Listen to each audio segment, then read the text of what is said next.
Hi, we're Oakdale Church. My name is Allison Atkins, and I am one of the leaders of our young adult group, along with my husband.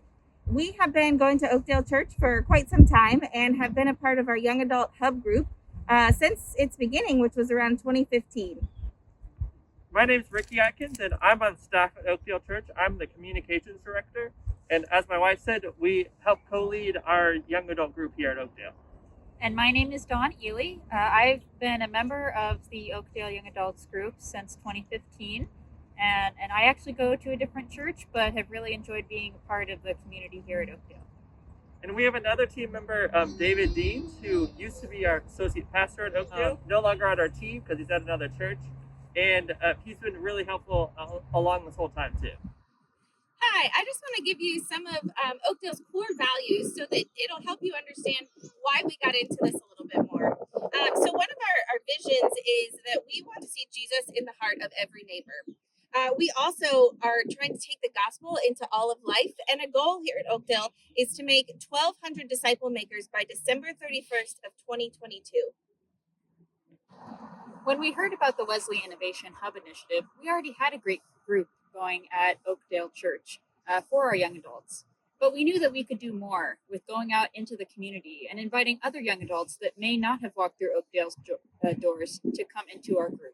We knew that we had to do some research to learn more about what young adults today were dealing with, both positively and negatively. So we started out with some interviews, meeting with young adults one-on-one or through email.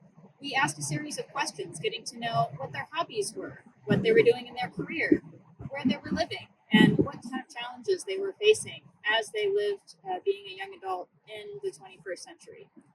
We also sent out a survey to our young adults in the Oakdale Church congregation to reach people that we hadn't had an opportunity to speak with one-on-one and get that larger perspective.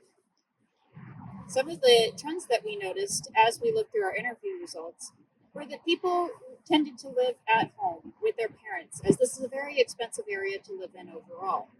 They also were just starting out their careers, meaning that they might be in an internship, a part-time job, or just starting that first position working full-time.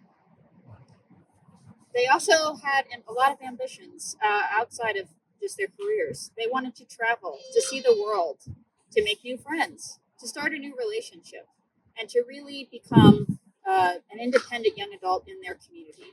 As part of our work with the Wesley Innovation Hub team, we created a transformational index. This transformational index, or TI, became a mission statement, guiding us in how we wanted to do our work and what kind of outcome we wanted to achieve. And so our transformational index statement is we will create a space of hospitality and true authenticity, which will lead to a sense of entrustment among our young adults that will go out and share the good news about Jesus and their time at our young adults group, which will result in proliferation of our community. So we're really excited to start getting to work after we started doing our research. And one thing we knew we needed to do was get our Oakdale Church on board with what we're doing. And so we decided to hold a Young Adult Takeover Sunday. And so this happened in March of 2019. And so we took over all three of our worship services on that Sunday morning. And we held a panel discussion with 4 generations on the panel. And so we had someone in their 20s, someone in their 40s, someone in their 60s, and someone in their 80s. And so this panel discussion was to talk about what life was like when they were in their 20s. And so let's take a look at a clip from that. So our next question, so when did you first feel like you were an adult? And what did adulthood look like for you? To be completely honest, I still don't feel like an adult. I'm still living at home. I have some bills, but not a lot, and I don't have a lot of responsibility. I'm still waiting for my career to start, even though I'm working. So I'm kind of in this, it just sort of feels like a limbo time. And I'm eager to start that next chapter of my life and kind of just sitting here waiting to really feel like I can be an adult and be on my own. And it's, again, just waiting.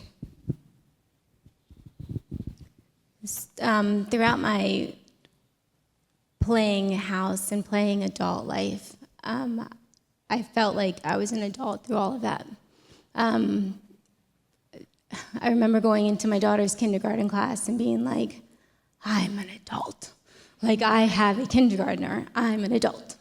And not an adult. I was not. I was doing adult things, but I was still not an adult. And I remember one time getting into a confrontation with another parent and calling my mom and being like, people are mean. And I couldn't understand it. Like, I grew up in a Disney world where everything was okay. And even though it wasn't okay, we made it okay. And I wasn't prepared for what to do with that. And so I didn't really feel like an adult until my world came crashing down at 39, and I had to become an adult and start making decisions on my own and take accountability for my own life and start making choices and decide who my friends are going to be, what I'm going to put in place for my life, and encircle myself with the right people, and not just allow things for my life and make everything just okay for me. You can call it maturity or becoming an adult very quickly. I was thrust into a situation when I came to the city from the country and just had an easy-go life and nothing to put my life in peril or danger. And I'd never witnessed violence in my life. And the Battle of Newmarket was Virginia, where I was from, was in 1864. And all I know, that's the only thing that ever happened violently. So here I am in Washington. President Richard Nixon at the time wanted to beef up the police force, and he authorized 20-year-olds. I was one of the nation's first to be a police officer, and could carry a weapon, arrest people, but couldn't buy any alcohol, that type thing, not 21 yet. But I thrust into a precinct that was, pretty rough, and didn't really want to go there, but who does? In 1969, there were 287 murders. And so I grew up very quickly out on the street and learned to survive, and maybe not as bad as it sounds. You see what it is today, but I could never let my guard down. And at this point, I believe that my faith took place, because I was out there and I always believed in Christ, and I had a new faith, and my faith was that he would protect me. And he did. We found that across generations that the same struggles and goals happen for everyone in their 20s. They're starting out their life on their own. They were maybe in their first relationships, or some people were having families at that time. So things that really haven't changed. And so that's one of the greatest things we learned out of this. We also were able to just engage our congregation and let them know that we were doing this project. And we had several people come up afterward to get involved. So we had a ton of ideas of things to do that would reach the young adults in our community, but we narrowed it down to two and really focused on those. And the two that we came up with were to organize meetup groups, and also to work with the local theater group that has a young adult intern program. So we did quite a few meetup events.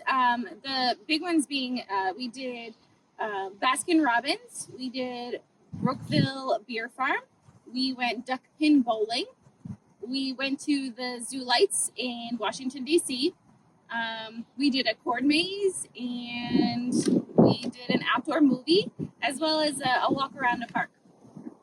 All of them were super fun. We had multiple new people come to each event, as well as a few people that started to come to all of the events with us. One of those people actually has joined our young adult group on a weekly basis and comes and participates in all of our events. So that's really cool. The other thing that we did was to work with the intern group at our local theater. We would provide them dinner once a month or so and just hang out. And it was a blast. We got to meet the young adults there from A lot of them are from this area, but some of them are not. So we just got to hang out and enjoy talking with them and making relationships and connecting with them. So after COVID hit, just for safety measures, we decided to change and make everything online. So our weekly young adult group still meets. We do an online Bible study, as well as we've done like an online game night and stuff. But we have had to cancel our meetups and working with the only interns, partly because they've all gone home, as nobody is going to the theater. And the meetups, we just didn't feel like it was safe to have a bunch of people together. So hopefully when COVID ends, we will be able to get those back up and running and continue with the relationship building. We would like to give a special thank you to all of the groups and people who helped make our work with the Wesley Innovation Hub possible.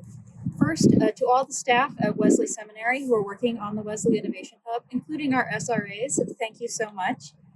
We also want to thank our clusters, the other churches in our groups who really helped us with brainstorming and figuring out where we wanted to go on this path. Big thank you, of course, to the Lilly Foundation. Your grant money really helped to make this all possible, as well as a thank you to Oakdale Church, especially to Pastor Kevin Baker. We deeply appreciate your support. As we look to continue our work in the Only community, we are so grateful for this opportunity, and we are excited to continue reaching out to young adults in 2021 and beyond.